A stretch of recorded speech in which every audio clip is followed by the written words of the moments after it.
Au sommaire de Chibero Telebista ce mois-ci, une belle après-midi de quad en faveur du handicap,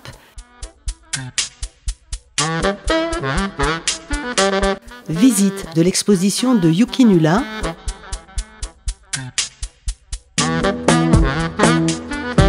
et une nouvelle aventure face de mob en Haute-Soule.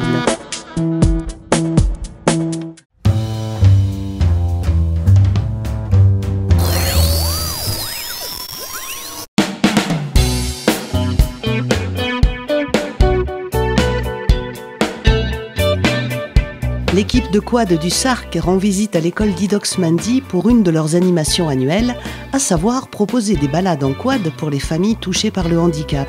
Rencontre avec les animateurs bénévoles.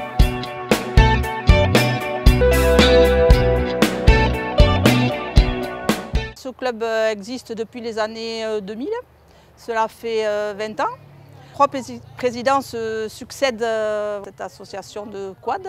Alors le premier, Philippe Etcherouyen, le second, Christian Barlette, et à ce jour, Elichal Marie-Josée. En fait, nous voulons aider des associations qui sont dans le besoin, donc on récolte des dons pour eux. Ensuite, nous avons organisé quand même en 2004 le premier salon du quad au circuit de Lambar. On a eu récolté pour Haïti en faisant des tours de quad sur Montléon. On a aussi récolté des dons pour le docteur de Gaille, pour son association de Locoti. Et notre activité principale, c'est surtout les dons que l'on récolte pour le Téléthon. Donc en 2004, ça a été une somme de 7 000 €. Mais quand même avec 240 quads inscrits, ça nous donne à cœur d'aider les associations ainsi que le Téléthon.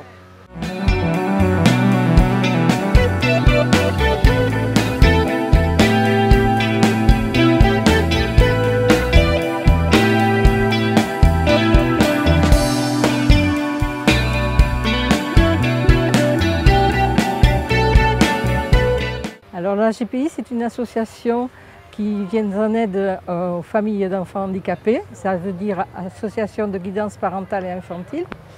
Et nous organisons, et je suis donc vice-présidente, et particulièrement chargée de la vie associative, et nous organisons des sorties régulièrement pour permettre à nos enfants des activités qu'ils ne feraient pas autrement.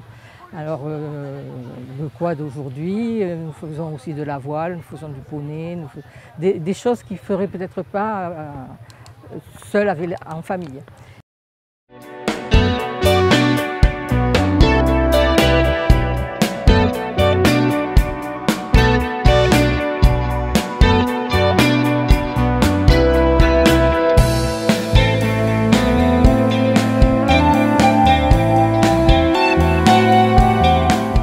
Au départ, c'était vraiment à la Croix-la-Bannière parce que personne n'y croyait. Et donc, nous avons lancé cette activité-là en 2008. Et ça fait la 9e année aujourd'hui que nous faisons les sorties quad. Mais disons que nous, les sorties quad, c'est surtout un moment de diversité avec les familles avant tout, parce qu'on fait ce pique-nique. Et après, de satisfaire les enfants et adultes handicapés. Voilà, il y a des mobilités réduites. Il y a vraiment qui sont montés sur des quads. Ils ne pensaient jamais monter un jour sur un quad. Il y a un gosse qui m'avait remercié pour cette journée-là. Il ne pensait jamais arriver à monter sur un quad parce qu'il ne pouvait pas marcher, il ne pouvait rien faire. On l'a mis sur le quad. Il était heureux comme tout. D'ailleurs, il m'a presque fait pleurer, il faut dire ce qui est. Voilà, parce que c'est vraiment très choquant, quoi, voilà. Et là, les quads arrivent à 14 h, ils arrivent, les quads. Bon, ils boivent le café, les premiers arrivent à boire le café, les autres, bon, ils le boivent ou ils ne le boivent pas. Et on démarre le quad vers 2 h 30 dans la plaine de Mendy, là. Et donc, c'est vraiment un régal parce que c'est tranquille, c'est tout plat, c'est sécurisé. Nous sommes couverts, nous avons une assurance pour ça. Et tout se passe très bien et tout le monde est content. Voilà.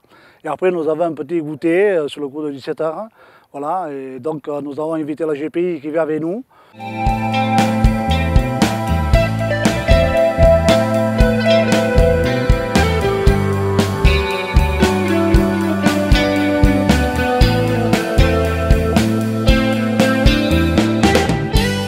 Alors moi je suis ravie d'être présente parmi les organisateurs du quad pour partager donc le plaisir de ces personnes qui ont un handicap.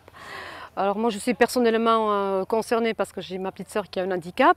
J'ai mon frère qui participe à cette association qui qui porte beaucoup de bonheur, de sourire à tous ces jeunes qui sont en pleine nature, qui partagent cette journée avec tous les organisateurs. C'est vraiment un vrai bonheur partagé avec tout le monde.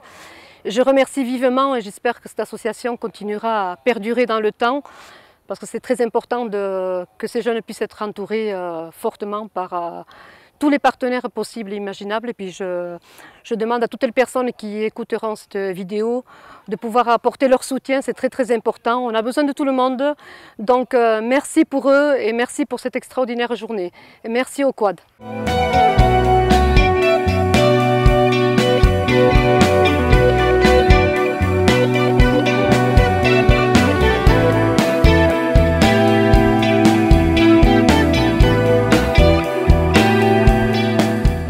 Oui, les quadeurs ont un petit peu la cote. Bon, quand on fait que de l'humanitaire, bon, comme aujourd'hui, on fait quelque chose qui nous tient à cœur. Algering et Bessie, c'est une association, comme l'ont expliqué des gens, de gosses très attachants qui nous reconnaissent d'année en année, qui veulent essayer une nouvelle machine. Bon, ils ont l'œil à tout et on leur fait énormément plaisir. Et en même temps, on se fait plaisir aussi. On est utile à quelque chose, quoi. Et voilà, on aime faire du bien, voilà. Avec Jean Aguerre, on doit être les deux plus anciens, là, pas du club, mais en âge. Jean Aguerre, il a fait 81 ans cette année. On a fait une très belle fête l'an dernier. Donc, il y a toutes les générations confondues. Donc, les vieux doivent expliquer un petit peu, enfin, ou les vieux, les anciens doivent expliquer un petit peu aux jeunes que c'est pas tout de faire de la vitesse. Il faut respecter l'environnement, respecter les piétons, respecter le bétail et voilà quoi, hein, bon, surtout les piétons quoi, parce que bon, avec les piétons c'est vrai qu'on ne fait pas bon ménage, quand on arrive un peu vite et si on fait un peu de poussière c'est pas très sympa, donc ils ont ordre de s'arrêter quand les piétons viennent en face, on laisse passer les piétons et on repart gentiment, on se parle et voilà, on est là pour cohabiter avec tout le monde. Ce que je dois dire aussi c'est que on est des quadeurs d'un peu tous les villages de Soule bon, et d'Amicusé maintenant. Et chaque quadeur connaît dans son patelin aux environs un vieux chemin qui n'existe plus depuis des années et qu'on rouvre. Et ça fait énormément plaisir à ceux qui ont connu ce chemin praticable. Parce que bon, nous on y va avec la tronçonneuse et les tailles et tout ce qu'il faut pour le remettre au goût du jour. Et il ne sert pas qu'à nous. À nous, il nous sert peut-être une fois par an quand on y passe. Et puis le reste de l'année, ça sert aux agriculteurs pour les bêtes. Et ils sont très contents de revoir ces chemins ouverts pour les piétons, pour les vététistes et ainsi que les trails. Voilà. Pour le Téléthon, bon, l'an dernier, on était par exemple 130 quads. Il y a 20 € par quad qui vont directement dans la caisse du Téléthon. Et quand on fait le Téléthon, quand on fait le passage sur Saint-Palais, le midi, on mange au Téléthon de Saint-Palais, donc qui est organisé, ils sont organisés de manière à faire le repas pour toutes les manifestations du Téléthon. On mange là-bas, on paie 10 € le repas, c'est encore 10 € qui partent dans la caisse du Téléthon, puisque toutes les denrées, tout ça, ils se les font offrir, ils sont très très bien organisés.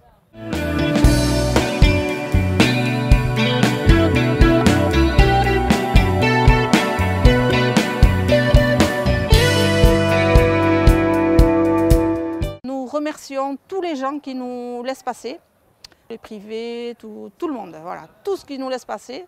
Je tiens à remercier aussi tous ceux qui s'impliquent au club, bravo à eux. Et je tiens aussi à remercier le Chibero Televista pour sortir notre club de quad de l'ombre qui existe déjà depuis plus de 20 ans parmi toutes les associations souletines. Respectueusement et sportivement, le SARC.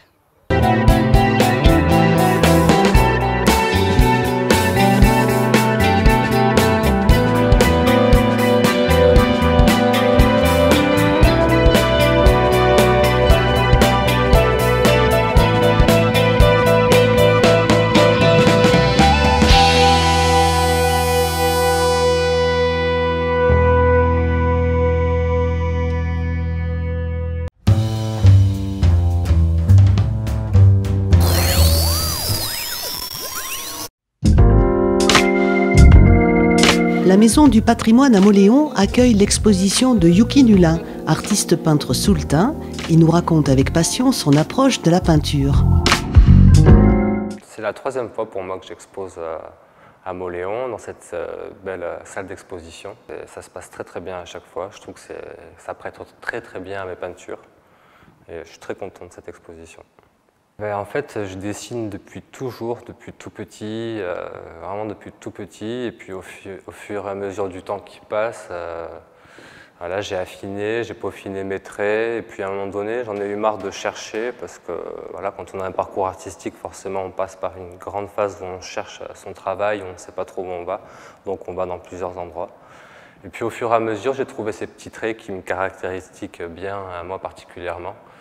Et j'en ai eu marre de chercher, donc j'ai trouvé ces petits traits et je l'ai répété, ce petit trait, plein de fois sur un tableau. Et là, ça a donné mon style de peinture. Et voilà, je trouve que là, ça l'a fait. Et puis j'ai arrêté de chercher. Maintenant, j'arrête de chercher. Voilà, parce que celui qui cherche, il trouvera à la limite ceux qui cherchent. Mais celui qui ne cherche pas, c'est beaucoup plus ouvert. Il y a beaucoup plus de choses à trouver quand on ne cherche pas, quand on cherche quelque chose. Alors c'est souvent un principe de fond à la bombe pour la luminosité et pour les couleurs que je trouve particulièrement belles dans les pigmentations de bombe. Et donc j'utilise un fond souvent à la bombe et puis le reste, tout le graphisme et le détail, c'est du Posca, du marqueur, c'est un marqueur acrylique spécial qui permet d'être très précis. J'essaie de développer mon art et de ne pas rester dans le cadre du cadre, justement. Plus c'est grand, plus j'aime en plus. Donc ouais, le street art, le graffiti, les fresques pour les écoles, pour les mairies, pour toutes sortes d'institutions. Voilà, je prends tout ce qu'il y a à apprendre et je propose mon travail sur des grands supports. Ouais.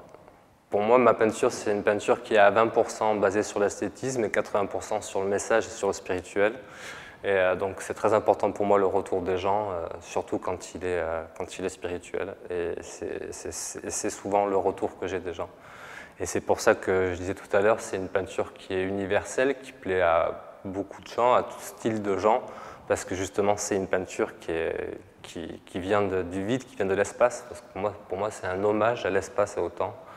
Donc forcément on est tous dans l'espace et le temps, donc ça devrait plaire et parler à beaucoup de gens.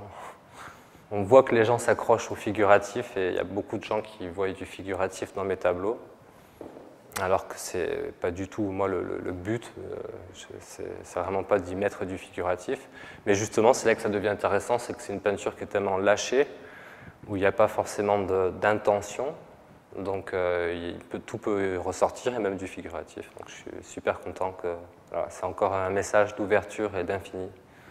En fonction du temps qui passe, de mes sentiments, et de ce que je traverse dans la vie, il y a des grosses fluctuations sur le résultat de mon travail artistique. Et voilà, je pense que c'est tout à fait naturel et c'est là qu'on voit que tout influence sur tout. C'est aussi ça le message dans la peinture, la fameuse fractale, c'est-à-dire que tout est dans tout et que rien n'est dans rien, ou rien n'est dans tout et tout est dans rien. Mais dans tous les cas, ouais, tout influence tout, quoi. Ça, j'en suis persuadé. La moindre chose influence tout. Donc oui, tout ce qui m'arrive dans ma vie, ça a forcément un impact sur le résultat de mon travail. Je suis en train de faire quelques contacts, justement grâce à cette expo à Mauléon ici. Je suis en cours de création de contacts. Et voilà, je prends mon temps, mais j'ai envie de m'expandre et d'aller à l'étranger. J'ai 2 possibilités pour aller sur New York, dans des galeries de Basque. Et donc voilà, je pense que c'est le prochain projet à venir. Je vais essayer de faire ça. Et puis sur d'autres galeries dans le coin. J'ai un galeriste qui me suit sur Pau, Jean-Michel Palanga. Pour le moment, c'est encore assez tranquille pour moi. Alors il y a eu cette parution dans un magazine, Art et Design, qui m'a pas mal aidé, qui m'a fait faire pas mal de commandes et puis surtout qui m'a fait connaître un peu dans le milieu de l'art au niveau international.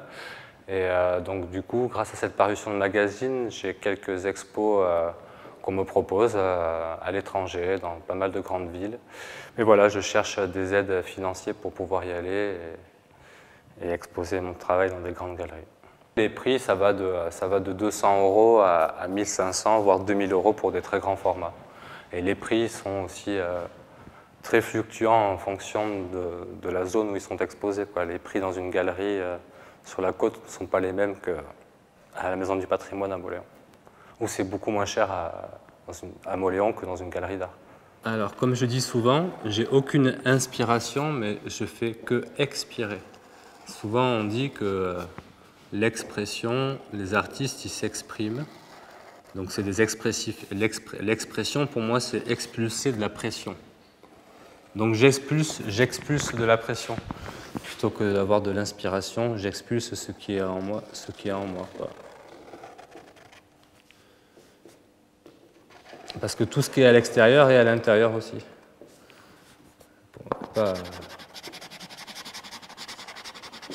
On a tendance à chercher à l'extérieur alors que tout est à l'intérieur déjà.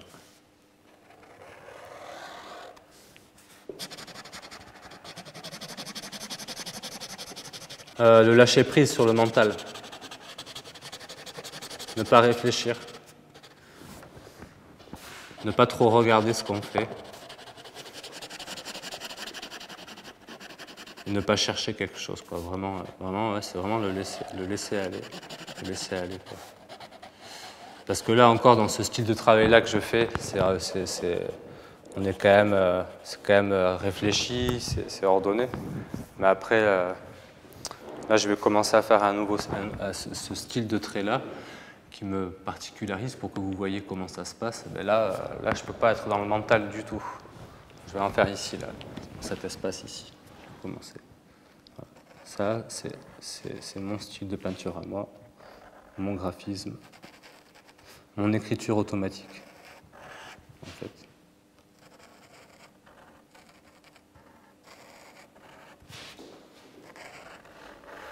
Je peux faire n'importe quoi, n'importe quel trait dans n'importe quelle direction, ça sera toujours calé. Pour moi, c'est de la vibration. C'est l'émanation de la vibration en permanence. Et c'est important pour moi de partager ça avec vous, de partager ça avec les autres. Dans ce monde où tout est figé, où tout est classé, où tout est rangé, j'essaye de désordonner tout ça et d'aider sur le lâcher, quoi, du mental. Donc voilà, vous voyez, ça s'organise petit à petit. Je peux partir dans n'importe quelle direction, commencer là, faire un trait au milieu alors que ça n'a rien à voir. Ça passera toujours. Toujours. Parce qu'on voit quand on passe d'un tableau d'une année à une autre, même d'un jour à un autre des fois, on voit que les styles de traits ne sont pas du tout organisés de la même façon, ils sont plus longs, il y a des jours où ils sont plus longs, des jours où ils sont plus courts, des jours où ils sont plus énervés, des jours où ils sont plus piquants, des jours où ils sont plus courbés. Et c'est là encore, on voit, pour répondre à ta question de l'influence dans la vie en permanence. D'un jour à l'autre, je peux voir par mes traits qu'on est différent. On est différent. Et c'est pareil pour tout le monde. J'aime bien cet artiste, en fait. Je crois que j'aime bien l'espace et le temps. J'en suis tellement amoureux que j'aime bien laisser le temps et l'espace s'exprimer à ma place. En fait, ayant étudié un petit peu l'histoire de l'art et ayant vu pas mal de peintres, j'aime bien les peintres qui sont quand même assez barrés, qui dérangent et qui font des choses voilà, qui sortent un peu de l'ordinaire. Donc qui dit les choses non ordinaires dit état de conscience modifié ou autre, choses qui ne sont pas très banales et qui sont pourtant très très présentes dans la vie de manière générale, on ne va pas se leurrer, c'est vrai. L'homme il a toujours eu besoin de rentrer dans des états de conscience modifiés, il aime bien s'exprimer dans ces états-là. Et j'ai eu une période aussi où j'ai voulu un peu essayer tout ça et voir un peu ce que ça pouvait faire. Et donc ce tableau, c'est un peu ce qu'il en est ressorti d'un état de conscience modifié où j'ai voulu me lâcher, voir un peu ce qui pouvait se passer, voilà, en peignant dans cet état-là. Et puis finalement, j'ai pas moi plus accroché que ça, mais j'aime beaucoup ce tableau. Voilà, celui-là, il est bien pour ça.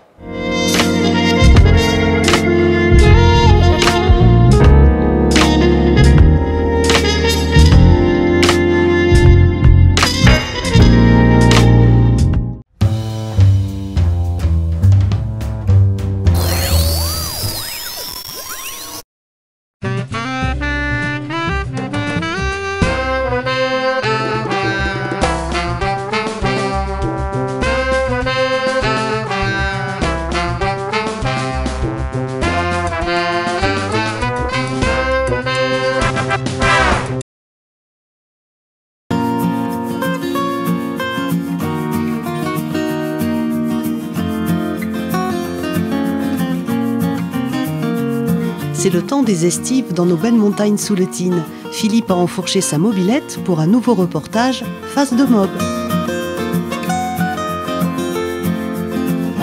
Alors bonjour à tous, nous voici pour ce nouveau Face de Mob où je suis invité chez un copain qui est berger sur les hauteurs de l'Arro à Buchita, un endroit magnifique. Et c'est avec grand plaisir que je reprends ma mobilette pour venir vous raconter une petite histoire. Alors la wench, à nous. Bon mais la wench, écoute, ça y est, je suis au Cayolar, hein, après une belle petite promenade où je me suis régalé. Mais dis-moi, on arrive comment ici? On n'arrive pas par hasard quand même. On est au Cayolar de Buchita. On y arrive par une piste sinueuse. Après plusieurs heures de marche, souvent avec les brebis. Donc on transhume fermé généralement. On vient à pied avec le troupeau de brebis pour les traire ici à la montagne et faire un peu de fromage. Ce voyage te permet de faire une transition entre la saison d'hiver, où on sera en bas avec les bêtes à essayer de produire un peu de lait, et ensuite la saison d'été qui va commencer, et à la montagne avec les bêtes qui retrouvent un autre moral aussi. C'est vrai qu'on sent de suite que les bêtes sont heureuses de venir à la montagne. Dès que les premiers jours de préparatifs, lorsqu'on met les cloches, lorsqu'on leur met la peinture sur le dos, on sent que les bêtes elles comprennent comment venir ici à la montagne, et les bergers aussi. Donc on arrive ici et on est content d'arriver. Voilà, fermé. Quand la transhumance de montée se fait, c'est un plaisir. Et le Cayolar lui-même, c'est une transmission de père en fils? Explique-moi, je crois qu'il y a quelque chose de peu particulier en Soule. Ouais. Alors nous, on a une particularité au sein du système souletain. Déjà, le système souletain il est très particulier sur la chaîne pyrénéenne, c'est-à-dire que c'est le seul, le système souletain, à être un système collectif. Depuis des années, depuis immémorial, on utilise un système collectif, c'est-à-dire que des gens se mettent d'accord sur la façon dont ils vont utiliser la montagne, les dates de montée, les dates de descente, le nombre de brebis montées. Tout ça se fait en collectif, avec un gestionnaire d'estive qui est le syndicat de Soule, qui lui nous amène tout ce qui est aménagement, route, eau. Et donc ça se fait depuis des années, donc ça c'est très particulier. Et généralement on retrouve le tchotch qui est le droit d'aller dans un cayolar ou dans un autre. Dans la majorité des cayolars sous le terre, c'est le tchotch qui te donne ce droit-là. Ici, sur le cayolar de Buchita, c'est un peu particulier parce que c'est uniquement les foyers, c'est-à-dire des feux, des fermes qui sont sur les villages de Laguinge ou de Sunar, qui ont le droit de transhumer ici. Donc on a une particularité dans la particularité souletine, mais toujours dans un système collectif. En vallée béarnaise, on est sur des systèmes plutôt communaux, donc c'est les communes qui sont propriétaires de ces espaces qui ensuite sont utilisés par des paysans, souvent de façon individuelle. Et ensuite sur les vallées de Cise, c'est plutôt des systèmes individuels. C'est rare que des personnes se regroupent pour utiliser la même montagne ensemble. Alors la vie de berger, j'imagine, aujourd'hui, magnifique, un régal, il fait bon, il fait beau.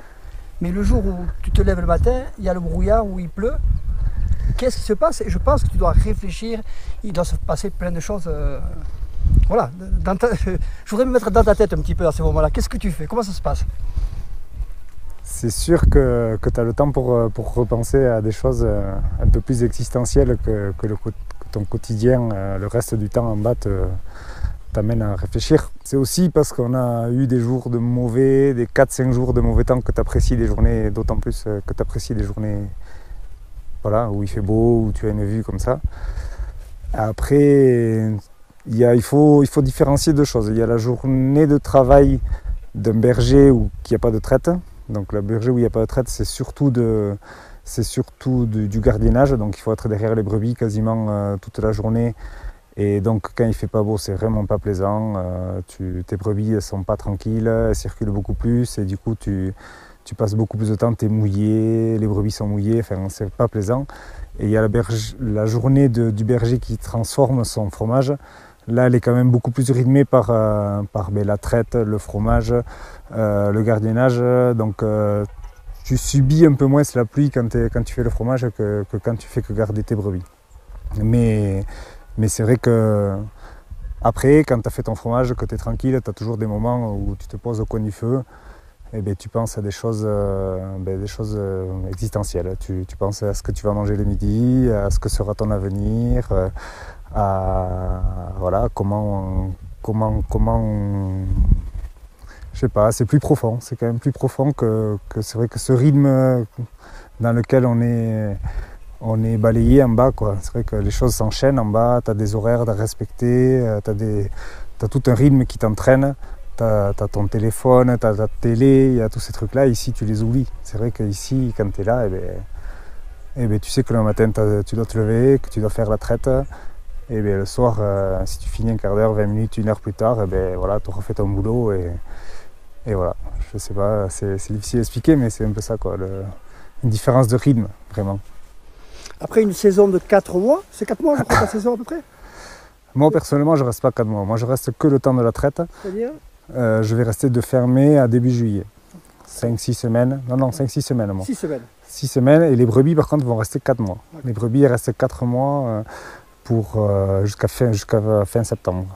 Alors je pense qu'il y a un changement quand même. Alors quand je m'imagine, quand tu montes tes bêtes après sortie d'un hiver, tu vas être heureux de revenir trouver ton petit caillolard.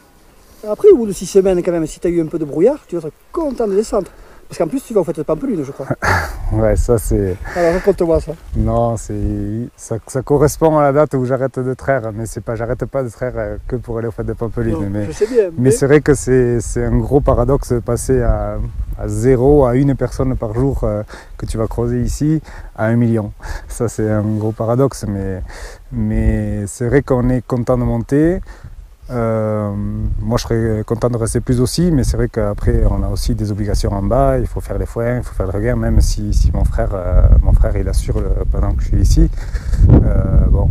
Voilà, ça peut pas durer tout l'été malheureusement, mais on est content, c'est vrai qu'on est content d'être ici, et après quand à la descente, quand on retrouve nos brebis, on est aussi content parce que tu vois, on en a été un peu sevrés pendant 4 mois. Elles ont profité, elles étaient ici un peu en vacances. Nous, on était un peu en vacances aussi parce qu'au quotidien, on n'a pas à s'occuper des brebis. Et quand on les retrouve, ça fait plaisir aussi. Tu sais que tu vas attaquer une nouvelle saison, qu'on va les bichonner de nouveau pour qu'elles fassent leur agneau, qu'elles refassent du lait et relancer un nouveau cycle, quoi. Donc c'est vrai que c'est des joies différentes, mais c'est deux joies fortes pour nous. Ouais. Alors il y a aussi une question que je voulais te poser, c'est ici, je pense que le fromage est meilleur qu'en bas, enfin c'est une saveur différente. Il y a 2 choses que je veux te demander, et aussi il y a la nature, je crois qu'il n'y a pas de pollution, je pense qu'il y a plus d'insectes et plus de papillons, enfin voilà. Par quoi on commence? Par le... Ouais, le goût du fromage, moi j'en ai entendu parler depuis que j'étais tout petit. Le fromage fait par tel berger à la montagne, c'était quelque chose d'exceptionnel. Et c'est aussi un peu pour ça que je suis revenu ici faire du fromage, c'était pour voir un peu... Je faisais du fromage un peu à la maison, et j'avais envie de voir quelle différence il y avait en faisant la même façon avec le fromage à la montagne.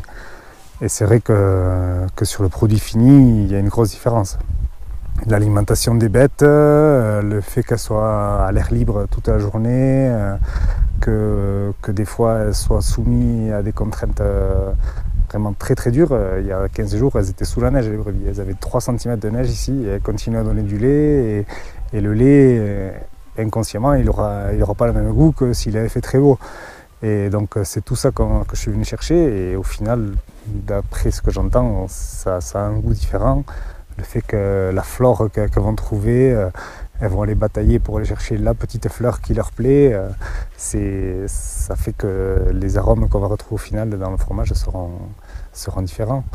Et après, oui, au niveau écologie, environnementale, pollution, ouais, j'ose espérer que des endroits comme ici sont encore plus préservés que nos vallées d'en bas. Je crois qu'on voit un peu plus de papillons, de coccinelles, d'oiseaux qu'on voit en bas maintenant ces derniers jours. Alors pour tous les gens qui nous suivent, ça sera la conclusion, mais j'aimerais bien que tu me la fasses en basque. Parce que souvent je fais des interviews en français à des gens qui parlent très bien le basque, et après on me dit, mais Philippe, quand même, tu aurais dû l'interviewer en basque, mais moi je ne sais pas. Alors je te laisse faire la conclusion, un petit peu de sous le terre, et tu me dis ce que tu veux. Bon, ordian nik errenen lehiat plaze handi bat hartzen dudala heben bortin izatez.